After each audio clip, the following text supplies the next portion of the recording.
Wanaparthy BJP MLA అభ్యర్థి అనుజ్ఞ రెడ్డికి మద్దతుగా భారీ ద్విచక్ర వాహన ర్యాలీ రోడ్ షో నిర్వహించడం జరిగింది.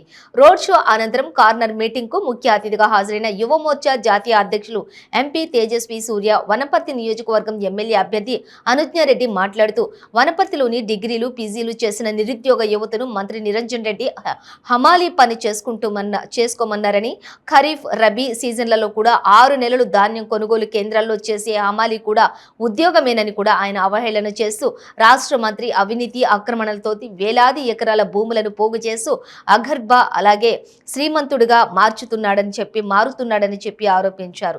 రాష్ట్రంలోని మాదిగ ఉపకులాల ఏబిసిడి వర్గీకరణ సాధన కోసం ఎంఆర్పీఎస్ దశాబ్దాలుగా చేస్తున్నటువంటి పోరాటంలో వాస్తవాలను గ్రహించిన ప్రధానమంత్రి నరేంద్ర మోడీ తెలంగాణ రాష్ట్రంలోని నూతనంగా ఏర్పడబోయే బీజేపీ బీసీ ముఖ్యమంత్రి ఆధ్వర్యంలోని ఏబిసిడి వర్గీకరణ చేస్తామని హామీ ఇచ్చారని, ఈ వాస్తవాన్ని మాదిగ ఉపకులాల ప్రజలు గమనించి బీజేపీ పార్టీకి మద్దతుగా నిలబడాలని పేర్కొన్నారు.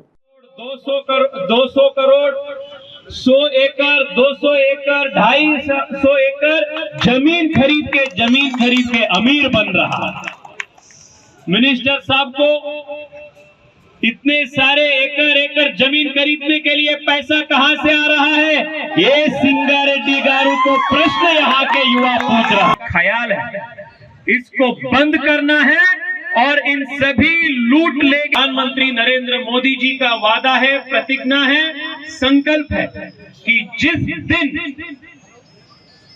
तेलंगाना प्रदेश में भारतीय जनता पार्टी के नेतृत्व वाली ओबीसी समाज के बीसी समाज के मुख्यमंत्री शपथ ग्रहण करेंगे, उसी दिन मादिगा समाज को यहाँ रिजर्वेशन हम देंगे।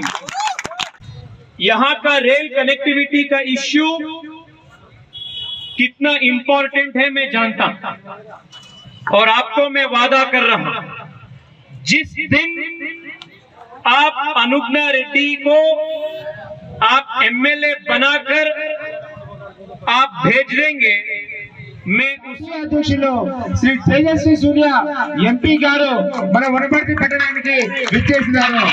వారికందరూ కూడా హృదయపూర్వక నమస్కారాలు తెలియజేసుకుంటూ ఏ పార్టీ కూడా కాంగ్రెస్ కానివ్వండి మరి బీఆర్ఎస్ కానివ్వండి ఎవ్వరు చెప్పినట్టు విధంగా బీజేపీ తరఫున ఈసారి రాష్ట్రంలో గెలిస్తే ఒక బీసీ నాయకుడే ముఖ్యమంత్రి అభ్యర్థిగా ప్రకటించడం జరిగింది. సోదరులారా, ఇది కాదా బీసీలు చాలా రోజుల నుంచి ఎదురు చూస్తున్నారు.